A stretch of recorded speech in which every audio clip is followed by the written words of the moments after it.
All right, everyone. Welcome to ANC 3C's Safe, Sustainable, and Equitable Transportation Committee meeting for September.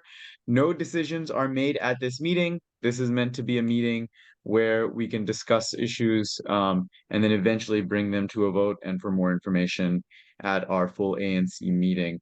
We do have a packed agenda today, so I do ask that we try and keep stuff moving. I'll try and keep us moving. Our first item will probably take the longest, so we'll probably set aside around 20 to 30 minutes for that discussion. And then the other items we'll have to make sure we get through in time, but we'll make sure we give them the importance as well. I have pasted the agenda in the chat, and that's what we'll be covering today. And I'm also very excited to welcome Matthew Spaniel from, sorry, I hope I pronounced your last name correctly, uh, from DDOT today to help us with our first item. Just to give everyone an idea of the agenda, we'll be discussing DDOT Notice of Intent for parking changes on Connecticut Avenue. We'll be discussing road safety and traffic calming on 34th Street, Reno Road. We'll be discussing a letter reiterating support for Connecticut Avenue Redesign, zoo traffic for Panda Palooza and pickup drop-off, and Porter and Connecticut intersection safety, depending on feedback from the walkthrough and stuff.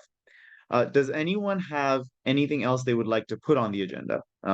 We don't have to discuss it right now, but I can put it on the agenda if anyone has anything else. Okay, great. Agenda is in the chat. And I thought what I would do is I would actually start with a little bit of a presentation to to get us all sort of aware of the first agenda item, make sure we're all on the same page. Will just help us save a little bit of time as we discuss it. So here's a link to the presentation that I'll be giving if anyone would like it, and I'll try and take notes within there as well. So you all should see the presentation now as I've been sharing my screen. So I'm going to go through this presentation, and please let me know if for some reason you can't see it, or if a chat comes up or something, please let me know. Just someone make me aware as well. I do not mind being interrupted. So what is the notice of intent and what does it talk about? So just give you the goals of this presentation. I'm going to give you background and context for this discussion. And I'll give our DDOT representative a little bit of chance to talk about the benefits of this change, in addition to some of the stuff I state, and then I'll facilitate a discussion of feedback from the community. So what's the history of this? So the change for this parking history actually goes back to a DDOT study done in 2013, which basically determined that we not only needed more diverse parking in our business district, but also higher turnover. So the report is linked there in the presentation slides. I've pulled out some of the key quotes that were in the report. So this talks about low turnover rates and high occupancy. This limits the number of people. You can see that there's a lot of there are different times where there's even more limited parking. This includes during the week, 100% weekend parking occupancy. That's Saturday 11 a.m. to 2 p.m. Most likely that's from the zoo. And then there's limited parking off Connecticut Avenue as well for non-residents. And so you can see that over here that parking is fully occupied during peak weekend parking hours and turnover is very low, limiting the number of visitors to retail establishments. And so one of the recommendations that DDOT made back in 2013, so this was 10 years ago, was that managing the maximum parking times could significantly improve the parking turnover. And more turnover means more spots available for more people to park, more people likely to find parking. The ANC has also acted on this. I'm pulling out the two most recent resolutions. So one was in 2021 that talked about time limited parking, pickup drop-off zones, and expanding the potential parking that's available. And then our most recent resolution that actually stated a particular time and said that this be limited to 30 minutes. And then think about parking of the side street, and then also think about opportunities for handicap accessible parking, as well as pickup drop-off spaces. So this was really like history from DDOT studies, from the community and the ANC resolutions asking for this change. So DDOT has implemented a change, has proposed a change, not implemented a change yet, given a notice of intent that we are here to respond to. Before I do that, there is a lot of extensive scholarly research on this as well that shows that when you limit parking times, that actually leads to more parking availability and higher turnover rates. It also reduces the amount of cars that are cruising looking for parking. And so that's one of the things we heard, is that there are a lot of cars just driving around looking for parking, but having a high turnover of parking prevents that. So it prevents sort of these cruising cars going through the neighborhood. And then, there's evidence that this also would increase availability of parking. But I've linked a couple of those, and then Matthew, I'll give you a chance maybe to talk a little bit about some of your also experience in this as well in a bit. So let me just put a full picture of DDOT's plans. This is what I've highlighted here, is where currently metered parking is available. And by metered parking, this is any place where you have to pay a meter. So this doesn't include our residential 2-hour parking that residents are allowed, if you're zoned for this area, you're allowed to park unlimited, but other than that, you're limited 2 hours. But these are the metered parking. So this is essentially the stuff that DDOT can look at and change and put time variability on it. The important thing to note here is that despite some of the emails we got, all the parking isn't being converted to 30-minute parking. I've highlighted in blue the parking that will remain 2-hour parking according to DDOT's notice of intent. DDOT hasn't looked at those areas. The places in green that I've highlighted are the ones that DDOT is proposing to convert into 30-minute parking. So just off the bat, I do want to say that there's already some 2-hour parking built in here. From what it looks like right now, the majority of the metered parking in the business district in DDOT's notice is being converted 30 minutes, but there are opportunities for 2-hour parking. The other thing I want to point out is you can always park in the park and shop, buy gum from Target, and then you have $1.50 parking that you can then stay for a long time. I also just want to clarify 2 things that we've been asked about quite a bit. There's no metered or parking changes in front of the residential buildings as currently proposed by DDOT. And what I've clarified from DDOT is that we can't ask for metered spots in front of residential buildings. So this includes single-family homes and apartment buildings. So I know that was one of the things that we were looking forward to try and create some more parking spots over there. Unfortunately, DDOT has said that they can't put any metered parking. So there's not going to be any, if you're in front of a residential building, there's not going to be any change to your parking. The other thing that DDOT informed me about was that the pickup drop-off program is going away. So we'll have a little bit of a discussion if there's something we can do for some of the businesses that require pickup drop-off. And I'm glad Cassandra's here because I know that she can point to some of the businesses that do need that as well. So with that, after those clarifications and showing where there will still be 2-hour parking, I'm going to zoom into the part that DDOT is actually proposing to change, which is this part right here, between Ortem and Macomb. And you'll notice that the green spots are the 30-minute parking. And so these are some spots that DDOT is proposing to change. The red designates here no parking at all. And then there's 2-hour accessible metered parking, one spot next to the slides. Yes, I will email the link to registered attendees. I'm also gonna copy and paste it in the chat as well so that you have that as well. And I'll also make it available on our website. So these are the proposed changes. So Matthew, if it's okay with you, I want to hand it over a little bit to you to maybe talk through how, sort of how these the benefits of these, and if there's anything else you wanted to clarify, about these spots. And then I'll have some questions for you that we've received from the community, and maybe we can discuss those, and then we can open it up to a broader discussion, if that's okay. So hand it over to you. And please, thank you for joining us, and please give us an overview. Thank you. I'm very impressed with your citing of Donald Troop. It's a very highly regarded figure in curbside management. So you did your research. So yeah, Always try to. yep. So I'm really only going to build on what you've already stated.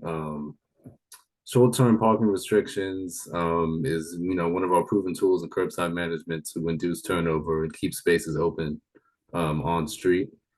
Um, what we typically shoot for is a maximum occupancy rate of on-street parking spaces of 80%. So 1 in 5 spaces available. The other thing that short-term parking benefits is reduced cruising, something else that the commissioner outlined.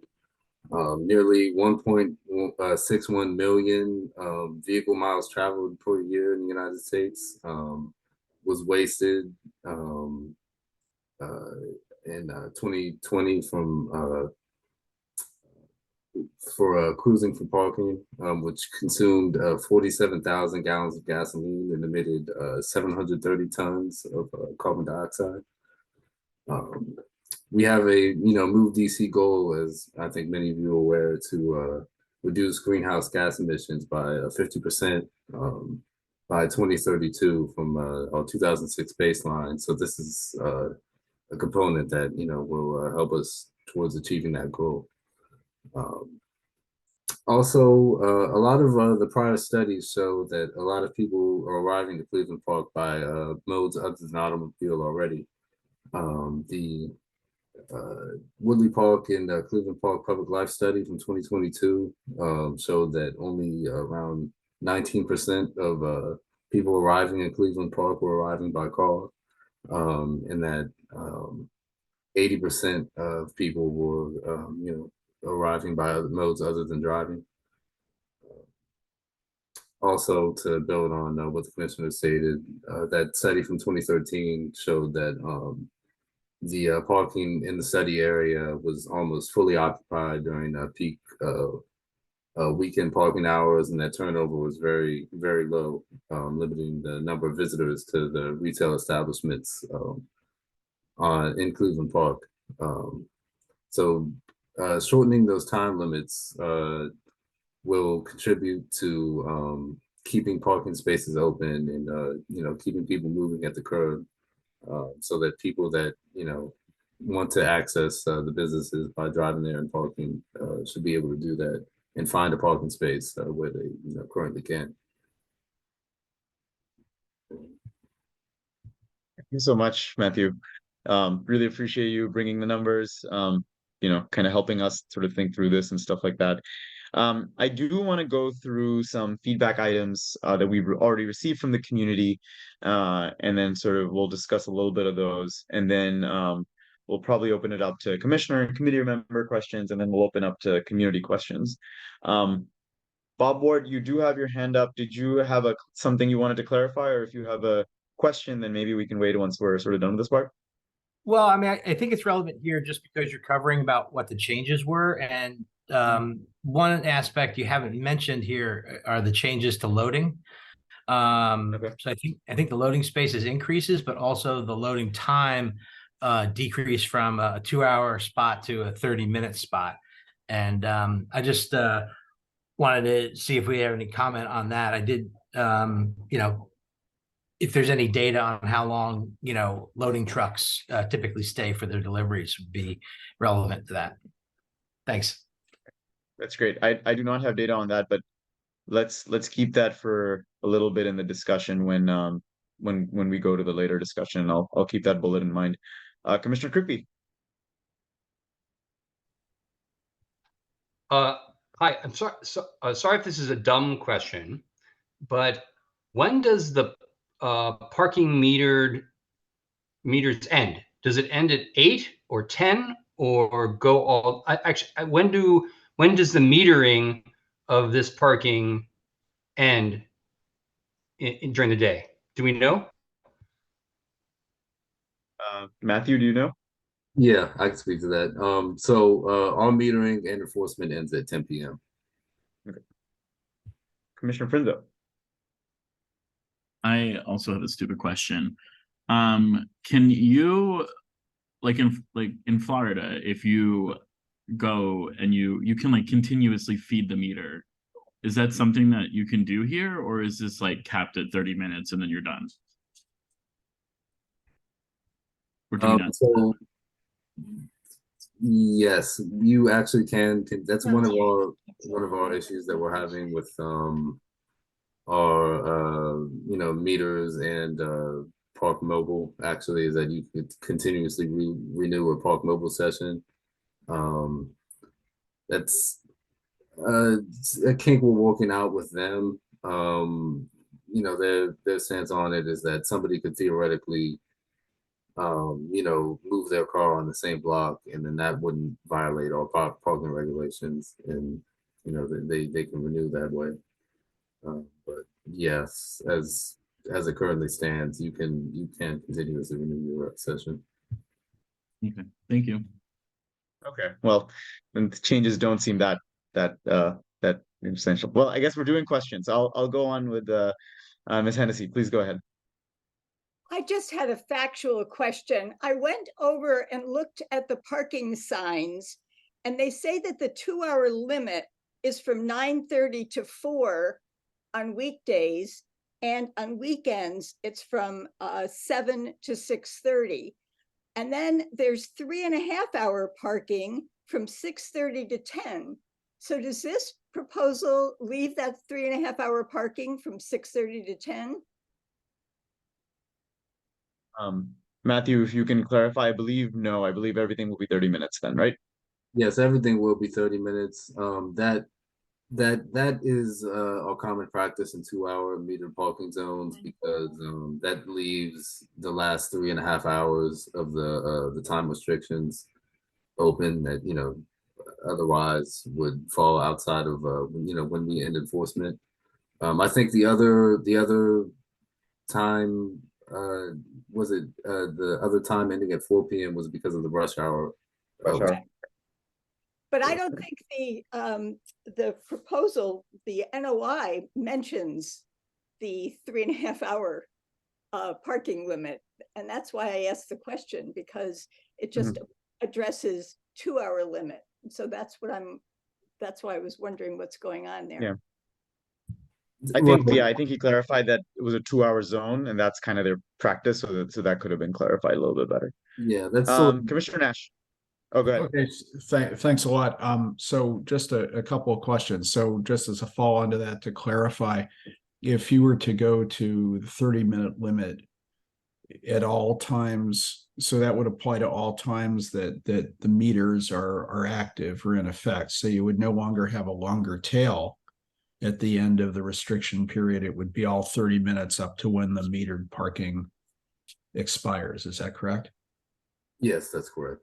Okay, thanks. And then, so I guess this is sort of a two-part question. Are there examples of other business districts, especially small business districts outside the downtown, where the predominant parking or the exclusive parking on blocks is 30 minutes? And do you take account of the types of businesses when you set the 30-minute limit? In other words, where there are restaurants, it would seem hard to sit and eat a meal in 30 minutes, or where you have a group of small businesses that essentially function as an outdoor shopping center, where someone might fill a prescription or maybe pick up dry clean plus pick up something to eat. How do the 30-minute limits accommodate that kind of shopping pattern? So we don't currently have 30-minute restrictions in any other business districts around the city. What we do have in a lot of similar cases are actually pickup drop-off zones along the length of the block. So in the Wharf, for example, most of Main Avenue has pickup drop-off along those areas, which have a lot of restaurants, a lot of late night dining, and so forth. The 30-minute time limit is something that we're actually starting here, recognizing that people generally do spend slightly longer, at these businesses than they would in some of those other places. But the one of the reasons we haven't considered actually pick up drop off as much in this area is that we're doing away with our Kudo zones and moving towards a pilot, what's now a pilot program, but the quick curbs, which is a 10-minute parking where people pay with a park mobile session for that 10 minutes to do short. It's mainly tailored to like on-demand delivery, people that are running into a restaurant to grab food to deliver and so forth. I mean, Thank you. So you know, can sure, go ahead. I'll just go to, to just to keep it moving, Commissioner Packets? Yeah, so how many parking spaces, how many 30-minute meter parking spaces are we talking about in this conversation? Like less the loading zones and less the red arrows, like how many spots is this conversation about? I don't recall the exact number of spots. I believe that language was in the NOI. Okay, Check on that. thank you. Cool. So let me, Matthew, maybe, and everyone else, I just wanted to present a summary of some of the feedback that we've gotten. And maybe we can talk through a little bit of those. So one of the amounts of feedback, Matthew, and I know that this is also something that you also know about, is more accessible handicap parking spots. Can you talk about the possibility of adding more? And I believe you can clarify, these could be added in front of residential buildings and homes, or correct, if we needed to? Correct. We can add just generic accessible parking spaces with green on blue accessible parking signs that are available for anybody with a disability placard to park there. These we can place on the streets that aren't metered. I have to look back on exactly which ones we discussed. I believe it was. Great. I mean, I think we're just one of the things we wanted to flag for you is that we will be asking for more of those, because I think there's an ask from the community for more of those. So right now there's only one next to the library. So the more that we can get on the business district, the better for us. And so we'll be asking for that in our resolution. And I guess you mentioned the 10-minute now curbside thing. Is that something we can request here as well if we wanted to do that? That is something I'll have to check back with my department about, but it's something that we can look into. We've had some promising results so far from our pilot. So I guess when this says diversity of spot, I think there's asked from the community for some more 2-hour spots. And I know you and I talked, and we thought, and you had said that maybe a good practice would be that some of the metered spots that aren't directly on the avenue, those could be 2 hours. That way, anyone who's directly on the main Connecticut Avenue can be quick, 30-minute in and out. But some of the side spots here, for example, this one here on Ordway, or this one next to the library, this one here on Newark, these can be made more 2-hour spots, because that would kind of like keep traffic flowing, but also create the opportunity for more 2-hour parking as well. correct. That's something that we're open to looking into as well. Okay. And then I guess some questions for you. Why are there no parking over well, I guess you probably can't see my mouse, but on sort of the north side where it says 30-minute the north of the upper portion of the picture, the upper right, where it says 30-minute parking, there's 2 no parking next to it. Why is there a no parking in the middle over there? I don't think there's a bus stop there. I don't recall exactly. There's currently already a no parking zone right there. I'd have to look.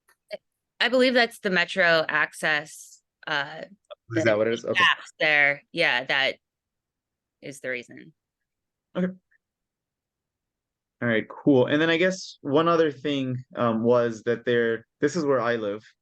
is this corner of Ordway in Connecticut on the bottom part of the photo. I know you can't see my mouse, but next to medium rare, so on Ordway, which is across the street from my building. My building is residential, so I know we can't change there, although I hope we can perhaps put a handicap spot there.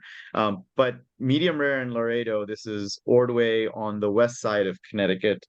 There used to be 2 spots here for Enterprise Rent-A-Car, and then they kind of disappeared. But it seems like, could we bring those spots back and make those 2-hour spots? Because that'll add like 2 more spots for parking. That's something we can look into as well. Okay. That area is eligible for metered parking as long as it's fronting a commercial building.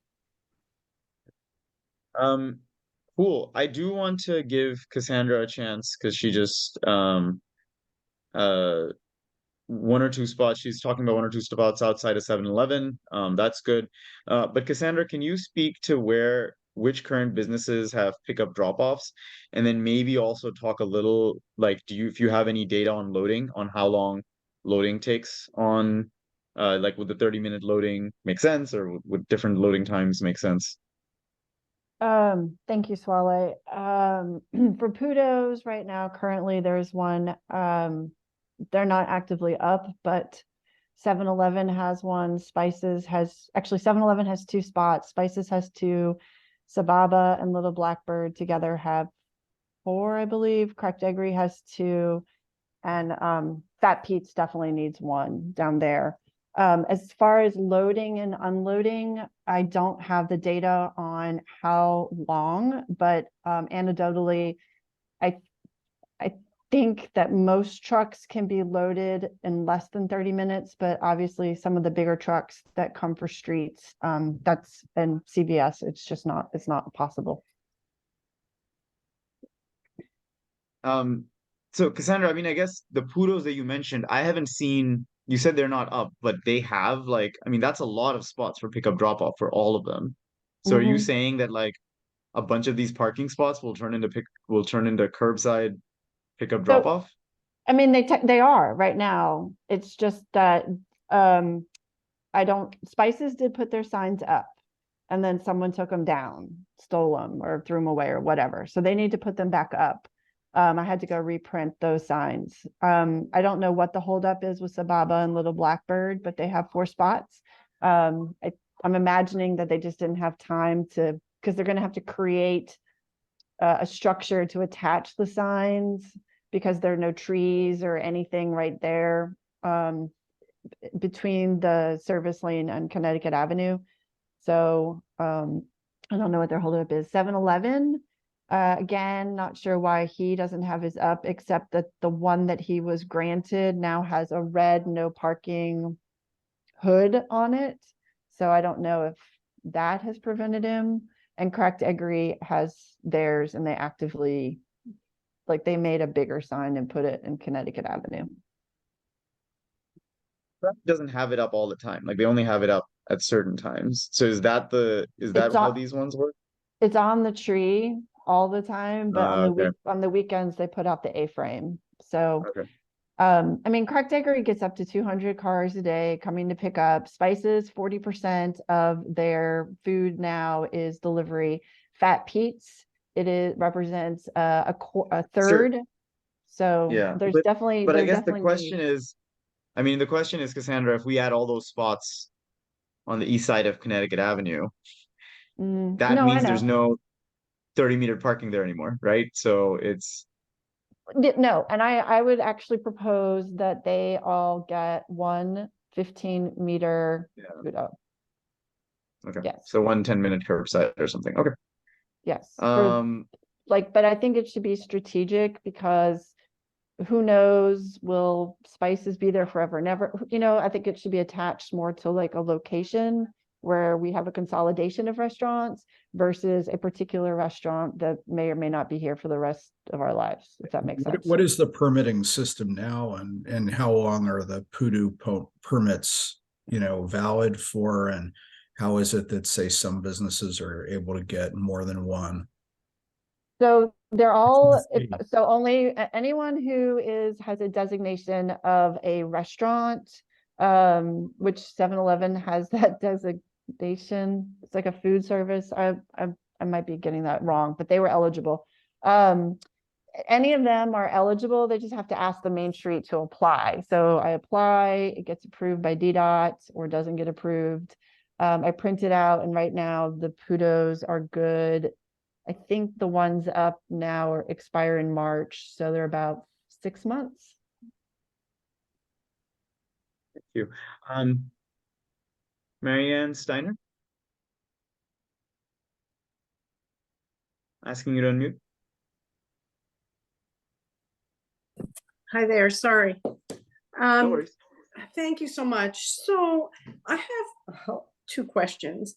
One is, how will our feedback be used? Because my second question, which relates to my second question, which is, as a longtime resident, as a very active member of our neighborhood association, we are strong supporters of the vitality of our neighborhoods, and our commercial corridors are very much a part of that. Our small businesses and our restaurants are very much a part of this. And this is a traffic-driven study that doesn't feel like it takes into account the businesses and the patrons and the practical objectives that we have as a community, which includes growing our small businesses, not constraining them. So I guess my questions are twofold. One is, how will our feedback be used? And two, how can we advance this conversation from 2013, which seems like a very different world, to what we're doing now in 2023? No, thank you. So first, the feedback will be incorporated in the form of a letter that the ANC will write as a response. So, again, feedback so far has been that we would like to see more sort of 2-hour spots than DDOT has proposed right now. We've been talking about sort of curbside spots that are there and how those can be managed. So we'll be drafting a letter, and then that letter will be sent to DDOT. The letter will be voted on at our Monday meeting, so Monday at 7 p.m. via Zoom. We'll make the draft of the letter available the Friday before, so you'll be able to see a draft and be able to respond to it. Beyond that, you should definitely, if you're a member of a community association, your community association, I encourage you all to submit your own comments to DDOT. That'll be good, and you should, as a person individually, you should also submit those comments, but you should all send those to the ANC, so we see those as well. So that's how the feedback will be incorporated.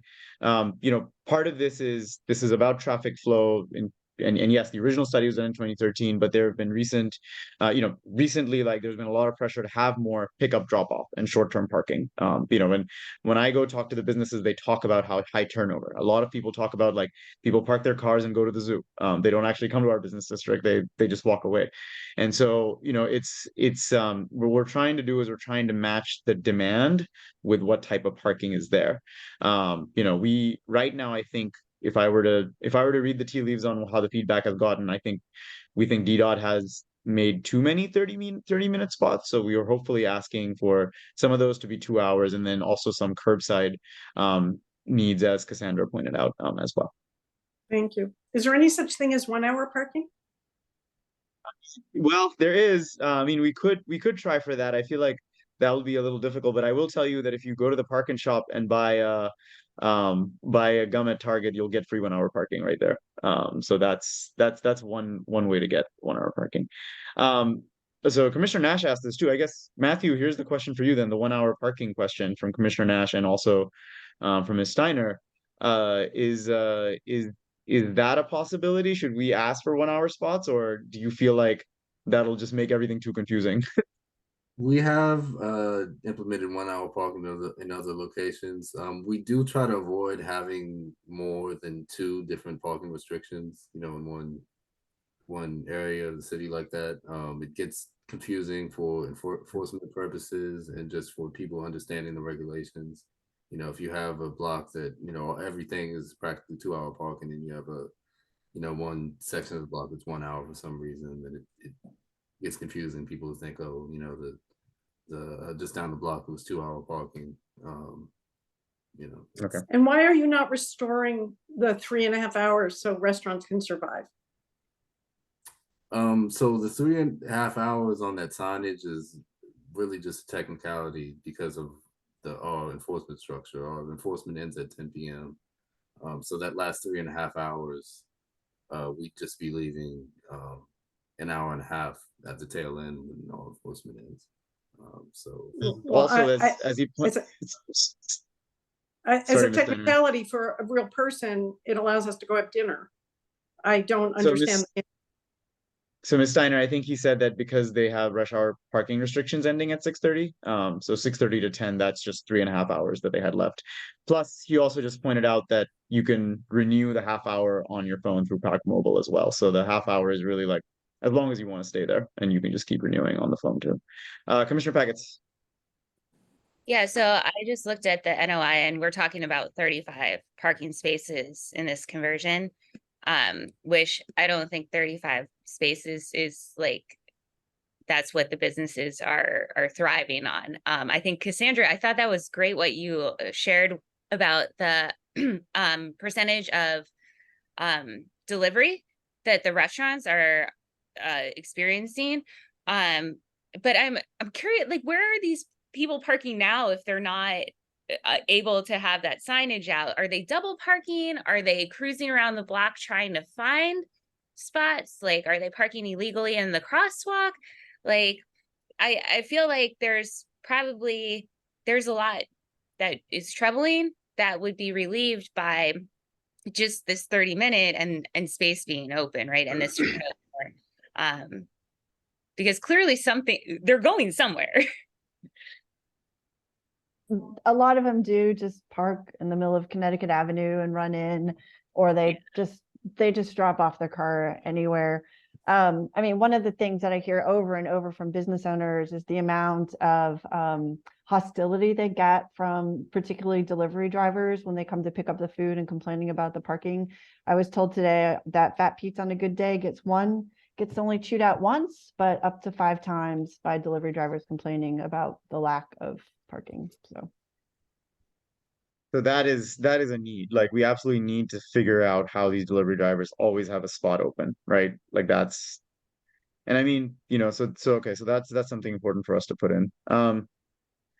I guess one final question, Matthew, for you is, with the 30 metered spots, is it possible to have 3.5 hour spots after rush hour on weekdays? Or so any 2-hour parking that is retained would have that. Okay. Would have that. Got it. Okay. So hopefully that answers question. So anytime a 2-hour spot is created, it'll automatically have that 3.5 hours post rush hour. Cassandra? So given that we don't want Connecticut Avenue to be a 6-lane highway and it is about 5 years away from bike So lanes. I was going to answer that question. Our ANC has asked that of DDOT several times. DDOT refuses because DDOT believes in cars going in and out of our neighborhood more than it believes cars stopping in our neighborhood. Cars can go in and out, but if we don't remove the rush hour parking, then it would. We have asked for it several times, and it's, maybe when we get a new DDOT director, they'll listen. That frustrates me to no end. I feel like that is the biggest loss for us. 100%. And that's right. Dinner, well, not maybe 4, but it's a hit. It's a huge hit. So, So I think it sounds to me like one of the problems is the people from the zoo, particularly on the weekends, right?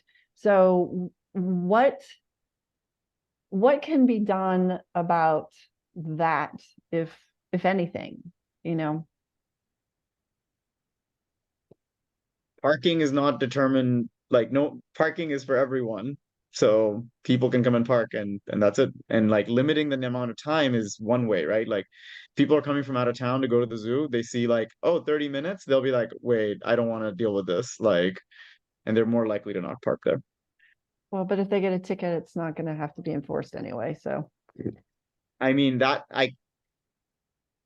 better thing is to not have it, but yeah, well, we're not going to do that. So, cool. How do we, sorry, so I did want to make sure I get to the other things on the agenda, but I also don't want to cut this short, and we can take more time at our Monday meeting. But how are people feeling about requesting more 2-hour spots, better sort of 10-minute curb management, some of the things Cassandra said, more spots next to medium rare, and then our very first bullet was more accessible spots to have 2-hour accessible handicap parking. How does that kind of summary sound to everyone right now? I don't know if you saw in my message, but with the new configuration of the service lane, so now that it doesn't dump back onto Ordway, that there's at least one spot that could be put there, possibly two. I was looking at that today, and you were talking in the beginning, and I apologize because I was looking for some data about not being able to put meters in front of apartment buildings. So you can't do that. So like on Macomb, that building attached to Maj, you can't put anything at all. Nope. But it's like so much space. You can't even just like leave. Like I know so many apartment buildings just where the door is, there's like a no parking right there, but then they'll put they're not behind going it. to go against that rule, because then they'll also be putting parking in front of single family homes, and that'll definitely not be a political thing that'll pass ever. So Oh, I see the reason for that. Okay. yeah, I mean, I know it's okay to throw apartments under the bus, but yeah, then we'll have to throw everyone under the literal bus. So other questions or thoughts? Gawain had a question. Human park too. Yeah, that's true. Even with phone parking, can DDOT limit the ability to extend parking beyond the time period or limit one extension?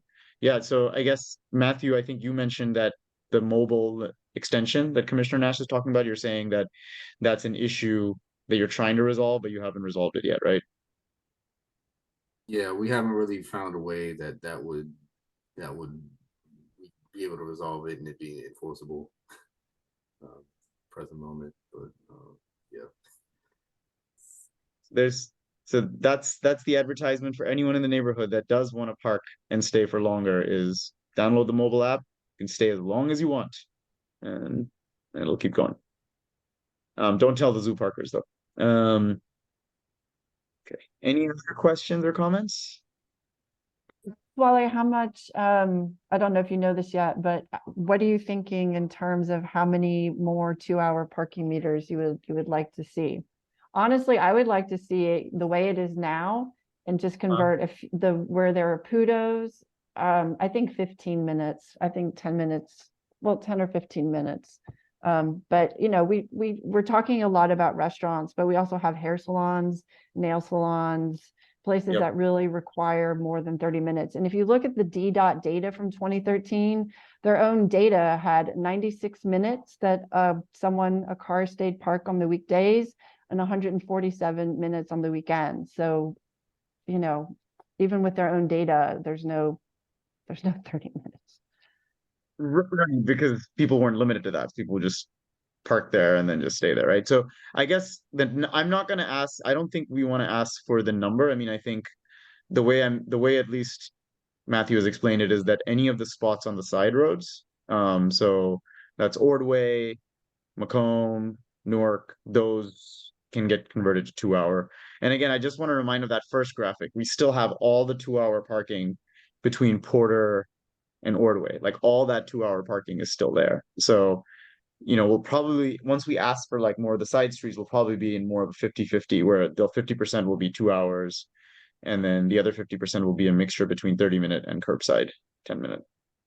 Can you send can you send that the map that you showed that included Porter? Because I hadn't seen that one yet. No, I created that because DDOT never created that, and I think that's what worried a lot of people. They just thought everything is changing, but it's not. Like everything between Porter and Ordway is remaining as 2-hour, and then 3.5 hours after rush hour. So, and that's that map, Cassandra, is in the presentation slides. I'm going to link the slides in our agenda, so that everyone has it. Thank you, Swallow. You're welcome. All right. Wonderful. So watch out for the draft. We'll still have a discussion of this once the draft is ready at our main meeting, so there'll be more chance for feedback. But really appreciate everyone joining and everyone providing input. think it's really, really important. I'm glad that we're tackling. Matthew, thank you so much for joining. Really appreciate it. And now you have an idea of what to look for, what might be coming your way. So, be a little prepared. Thanks for having me, everyone. Okay. Thank you. Thank you. All right, great. Next, I do want to talk about this today. This is 34th Street in Reno Road Northwest. Commissioner Nash and I have been talking about this for a while. It's something both of us feel very, very passionately about, to try and get traffic calming on this entire stretch of road. And I was contacted by some neighbors with a lot of ideas and stuff. Just to give everyone a background, this is another thing that the ANC has asked DDOT for a while. We've sent letters to DDOT. DDOT's traffic safety investigation 2.0 dashboard means that if we do submit a traffic safety request, this will be put into their prioritization scheme. And that scheme, it might be a while before anything comes in, but that doesn't mean we put something in. It also doesn't mean that we don't find other ways of pressuring and doing this as well. That includes talking to our council member, who all the commissioners here today actually took on a walk on 34th as well. So we're really been trying to do this, but I know that some neighbors had reached out to me, and they're also here. So I'm wondering if I actually want to hand it over to one of the neighbors first, since they brought up this topic, and then I also then want to give Commissioner Nash a chance as well, because I know that this is something he's also been thinking about quite a bit. So I see Ms. Serrano here. And I don't want to put you on the spot. Feel free to unmute and please go ahead. And if not, then that's fine. But please go ahead. Thank you. Thank you for addressing this topic. So we've lived on Roland Place and just a few houses in from, essentially, we kind of live right where Reno and 34th sort of switch over. And have noticed, especially since the pandemic, it was always a street that kind of concerned us because people drive definitely above the speed limit, but it's gotten substantially worse in the last couple of years. So much so that I pretty much every month feel like have 5 or 6 run-ins with a car, despite trying really hard to be safe when I cross. I make eye contact, I put my hand up, and we live in the neighborhood. This is a purely residential street. There is not a single business on this street. And we have children, one now that's walking to school. He walks to the upper school campus of the international school. And it makes us very nervous that he's walking there every day. It's scary because people don't stop. They don't stop for pedestrians. They don't stop for, even when you have a green light on Porter and you're going. My daughter was almost hit by a car with somebody who was just flying up the road. They were only looking at cars and trying to make a right turn. And it's frightening when you think you have the right of way, you think you're being safe, and nobody is watching for pedestrians on a residential street. Yeah, if I could just add, there are a lot of crosswalks on Reno and 34th Street that don't have lights or anything like that, right? You basically just have to wait until the cars stop and go. There is no respect for the pedestrian, right? It's almost like they're annoyed that you're trying to cross the road, even though if I were to just walk in front of their car, I would have the right of way, I'd get hit, but that's kind of the problem, right? And so up and down 34th Street, there's very little way. Porter has, the one kind of, you can push a button and create a red light for the people driving in those directions. But, that's not the case on Reno at all. And unless you walk all the way to where there is a light on Porter and Reno, there are very few places where you can cross safely until you wait for the rare car that is going to stop, make eye contact, etc. It's just, it's just unsafe given how many pedestrians there are, how many cars there are, and we need to fix it. It's way too dicey. Our son's just now learning how to navigate the streets, and he and his friend that walk to school together, they're very diligent, they're very safe, but I just frankly don't trust the drivers, right? Even so, let's say, for example, they're walking down Reno towards Wiss, right, which is on Macomb. From our place, they're crossing across Porter. To Neha's point, this happens every day where you're just kind of waiting for the light to go green. You go, there could be somebody coming westbound on Porter that just blows through the crosswalk, and they're just going to hang out in the crosswalk until like they can make a red on red. And like, there's just no regard for the pedestrian in this situation. And so I would advocate for, I know on Upton, for example, they have raised crosswalks. Like, we need something like that on Reno, right? Somebody's going to get hit. Somebody's going to get killed. Honestly. And like, and it's unacceptable in this neighborhood. The last thing I'll say is like, ever since the traffic pattern change, as Neha mentioned, through Beach Drive and all that, like, people use Reno as a highway, right? And it's not uncommon. I walk my dog at night very often. You'll see cars, especially from Maryland, Virginia. I don't know what they're doing here that late at night. It is not uncommon for them to just like blast through Reno at 50, 60, 70 miles an hour. I'm not exaggerating. Like, this actually happens. And you're just like, thank goodness there's nobody on the street, because like, you would hit them and probably kill them. And so I don't mean to dramatize this, but like, It's not safe. everybody that lives along Reno has had their life flash before their eyes in the last few years. And I'm sorry, but like, it's ridiculous. And we've ourselves personally have reached out to DDOT, and we get brushed off. That it's better than They're it used just to like, be. oh yeah, like we can't even do a traffic study because of XYZ reasons. And I don't accept that. We need to fix the traffic situation. We need, like, with the bike lanes coming in Connecticut, it's going to get worse. Somebody is going to die unless we fix this. And I ask everyone on this call to help fix it. Thank you. No, I mean, I walk that's on my way to work, and I cross that road, and I know the dangers of that. When the last downpour happened, I was actually walking on Reno and 34th, and I can tell you, when it's raining, it is almost impossible to walk on that road, because again, cars are going very fast. I got splashed with water tons of times, and like, yeah, they weren't stopping, and they were trying to get quickly as well. So yeah, so I agree. Commissioner Nash, I do want to give you a chance, Yeah, since this is like thanks. I mean, something you've been. First of all, I agree with everything that Ms. Serrano and her husband said. The safety challenges on 34th and Reno are just multifaceted. And I suppose the only thing positive that one can say is, you know, those who were around 22 or so years ago say that it's safer today than it was when there was a reversible lane. But I think that is small comfort to the challenges that we see. And, you know, beyond the speeding traffic,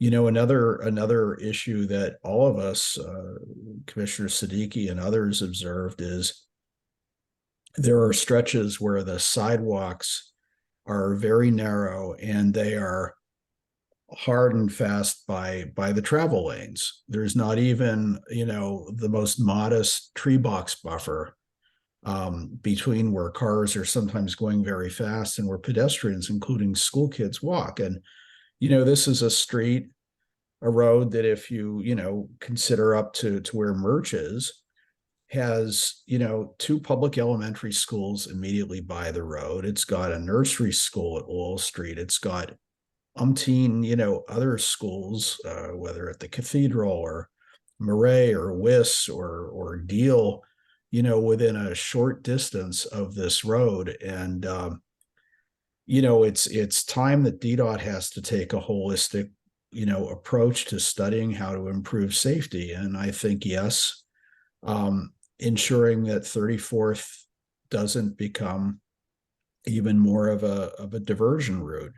You know, I don't know whether, you know, one of the things could involve the, you know, the redesign of what is essentially a slip lane at Tilden Street, and, you know, have an intersection that is more akin to what has, you know, recently been put in at the Kennedy Center near the Lincoln Memorial, where traffic actually has to slow down and consciously make a turn into the continuation of the road. Or, you know, we have a long turn lane that goes for a couple of miles, and, you know, south of Garfield and north of Murch, traffic seems to move at a more gentle, slower pace. And, maybe turn lanes are needed at the most major cross streets, but in other areas that could be converted over to wider buffers from the sidewalks, or maybe some parking on one side, or maybe even, a landscape buffer.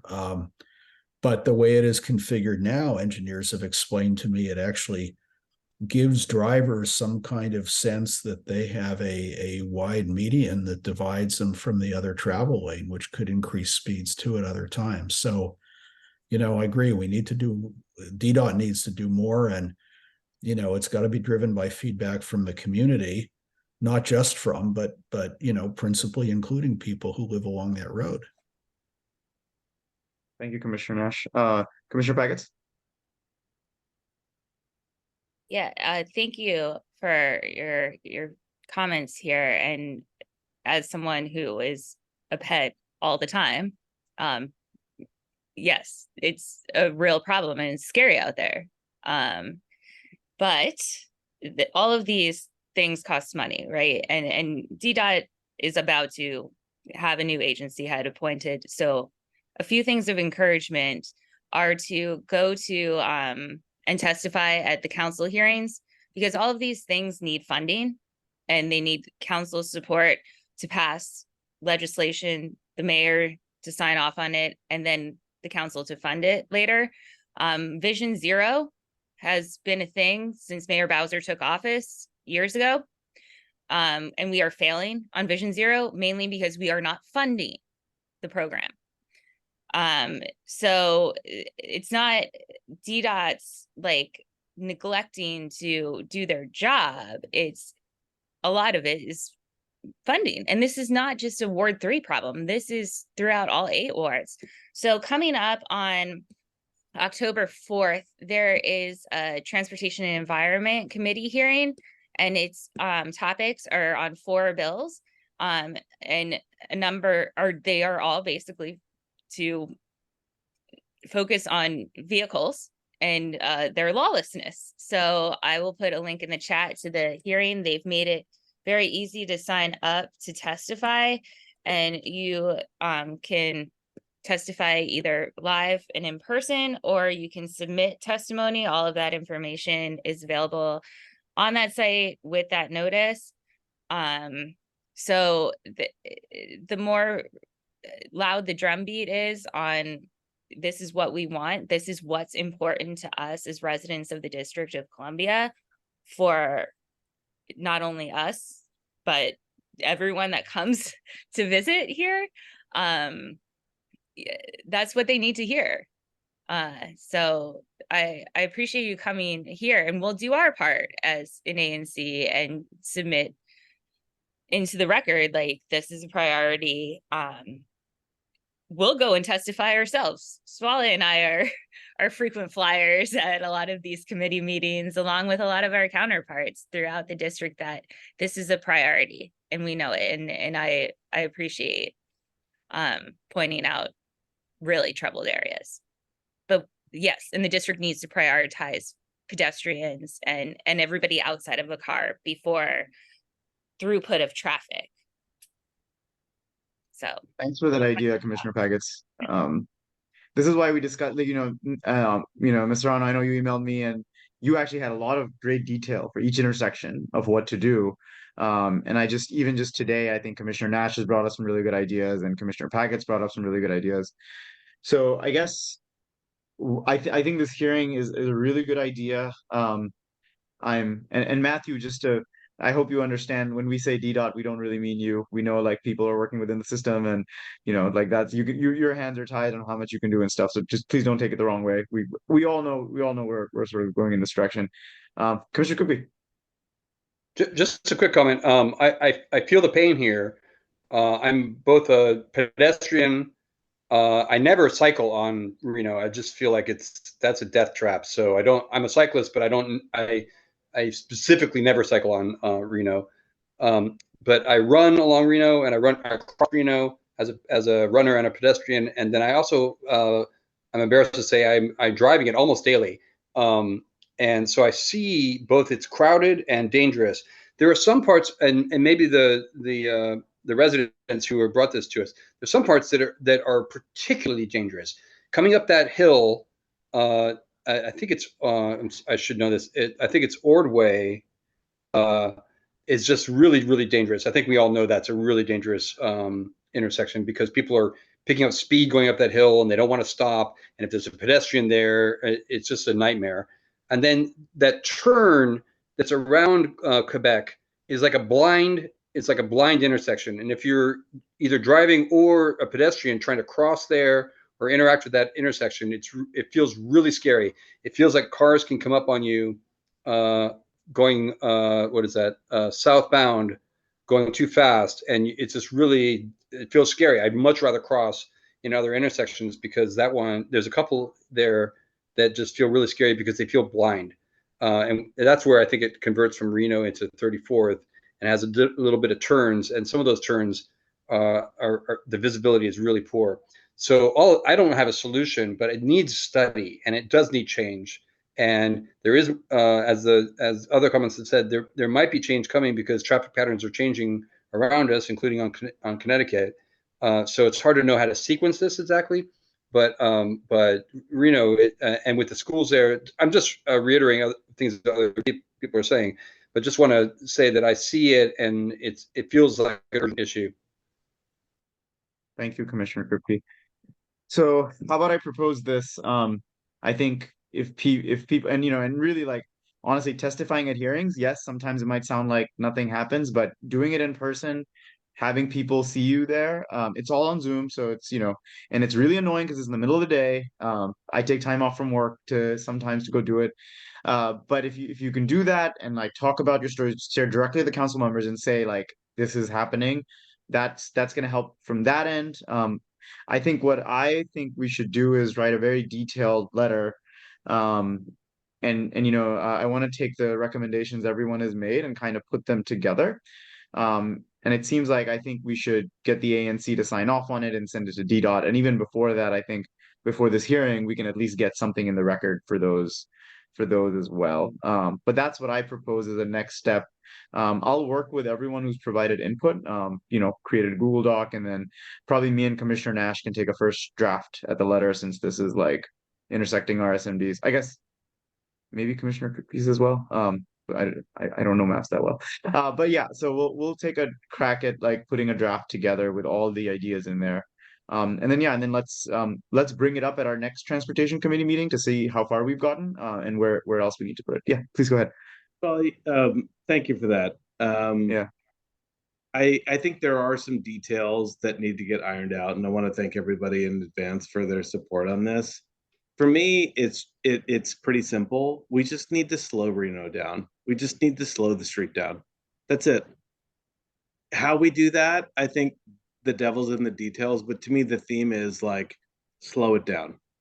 Like we've all, like I mentioned Upton as an example, right? Like they have raised crosswalks, right? For those of you who have been to like cities like Amsterdam, right? They're everywhere. And they're just like, we prioritize pedestrians over everything else. They have protected bike lanes. It's amazing. But I just like, for me, the theme is like slow Reno down. And I think if we can find a solution that does that effectively and like kind of forces drivers to like, it creates situations where they actually can't drive 60, 70 miles an hour or even 40 or 50. I think we've really accomplished something there. So that would be like, I don't want to overcomplicate the issue. The issue is people are driving too fast and they're not looking for pedestrians. So let's figure out a way to slow the street down. I think even Montgomery County has done it. I don't know if you guys have been on Tuckerman. They put speed bumps all up and down that road because it's all all residential, Right and there. So it's not even Amsterdam, like local. I mean, they are doing things there too, and so to protect people, and I don't feel like we're protecting the neighbors really at all on that street right now.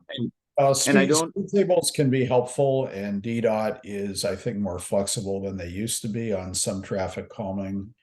Certainly on collector streets, I don't know that they would extend that to a minor arterial, which this is. We can push, but one point I would also make though is, I think we need to slow it down. At rush hour, it can be pretty slow, but without some structural changes. I mean, I've actually seen traffic travel at speed, sometimes 2 or 3 blocks in the center turn lane to bypass traffic that is slow or stopped. So, you know, we need to look at structural safety improvements as well. To end this on a bad note, but not a bad note, but the only thing I'll say is, like, you know, what Commissioner Nash just said, like, we're against sort of a full infrastructure of DDOT that is against any type. Like, the only metric they use, the bigger metric than safety for them is throughput, like how many cars are going through at any given point. And so we're really fighting systems upon systems upon systems here. And so that's why I feel like we need a multi-pronged approach. Like, I know it's very simple. Slow them down, put the speed tables in, but I think we're gonna need like pressure from all sides to be able to do it. So let's do that. That doesn't mean that we've done it before, we've asked for stuff before, and we've succeeded sometimes. There's no reason why we can't here. So let's work on those next steps. I know you all have already sent me some notes. I'm gonna put something together, send it around, and then let's take it from there.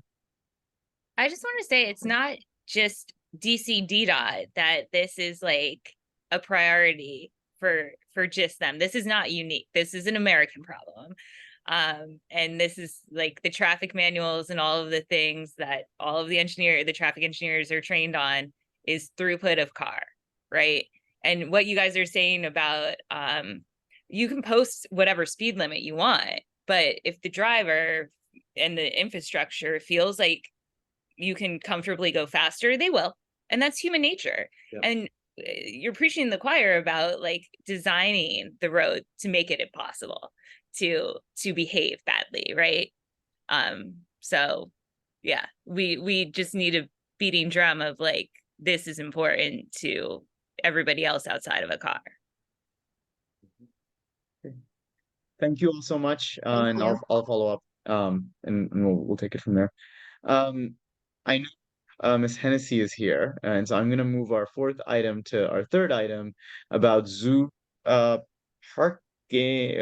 No, this is zoo traffic for Panda Palooza pickup drop off. So Commissioner Packets, I think you were CC'd on the email that was sent about this. I wanted to bring it up and see like what we can do, or like if there's something to be done about this, and what the process is. Sure. So probably a few hours after we got Margaret's email, the zoo actually sent out an email updating folks or updating us on their new overarching tour bus parking and tour and school bus parking policy, which is pretty lengthy, and we'll post it on our website and make it available there. It is on the zoo's website right now because they did start it on the 5th of September. So that kind of has the information, but again, we'll post the bullet points of what this means to our website.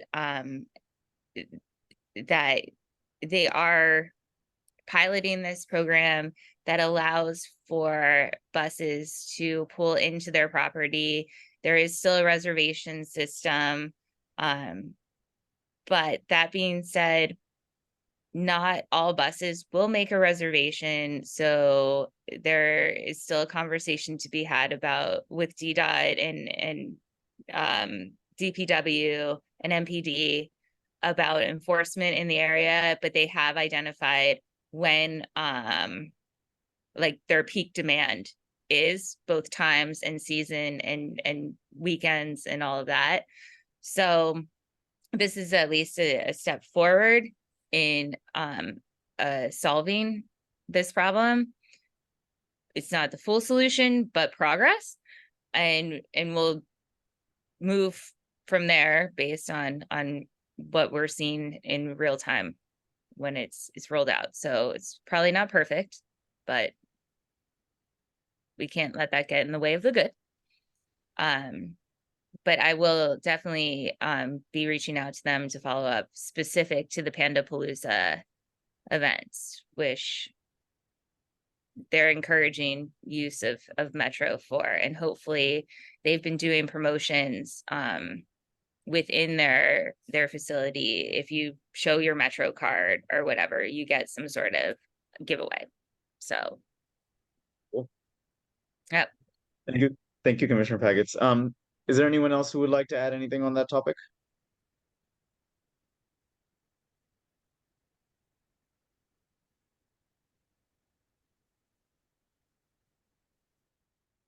Yeah, you can go ahead, Ms. Hennessy.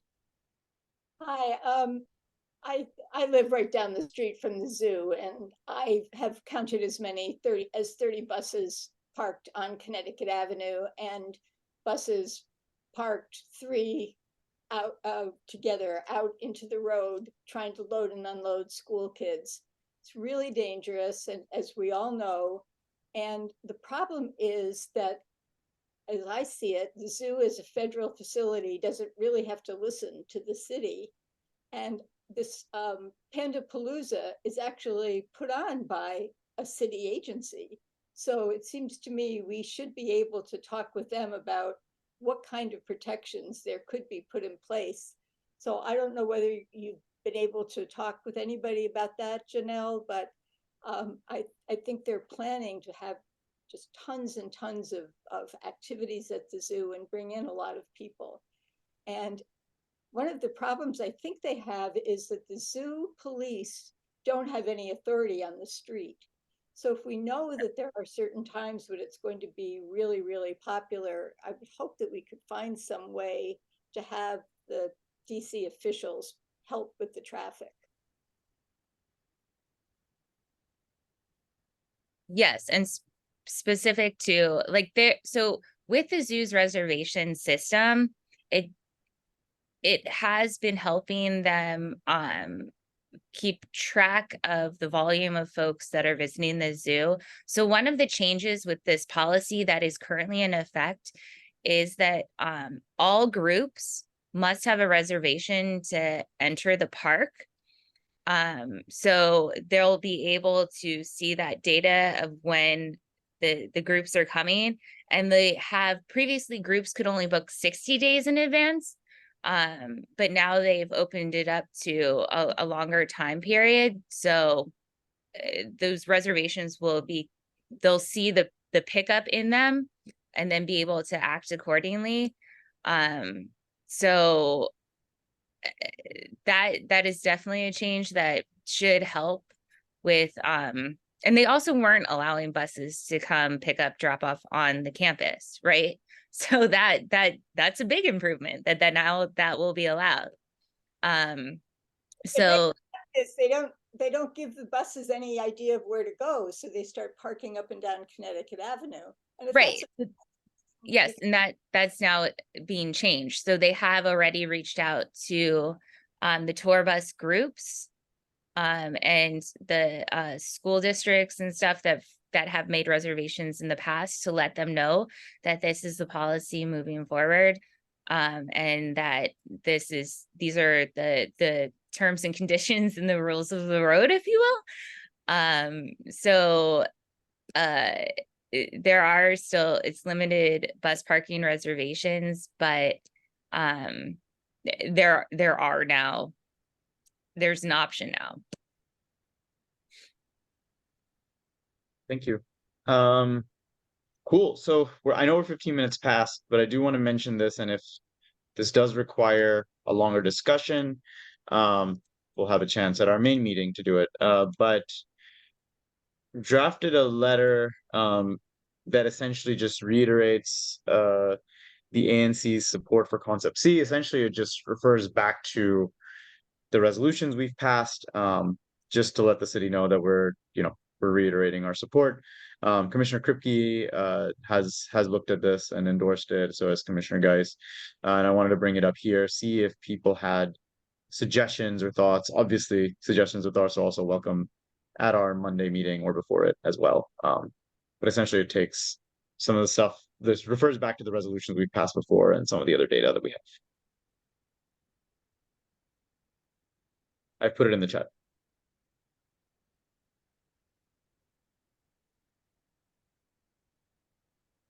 Yeah, I mean, full disclosure, I'll look at the letter. I'm probably not gonna sign it because I have some reservations about option C. I'm not against bike lanes, but I still think more work needs to be done to balance uses. So Thank you, Commissioner Nash. No, that's completely understandable. Well, I think it's a late evening, and I don't want to keep everyone here for further discussion. So, is there anything else anyone wanted to bring up, or anything that people wanted to state? And again, no decisions are made here. We're just taking information. All right, well, thanks everyone. Look for me for a follow-up on the letter for the notice of intent, as well as Reno Road, Commissioner Nash. I'll send you something, and yeah, and then we'll see everyone at our Monday meeting. So thanks everyone for coming out. thanks, everybody. Thank you. Bye-bye.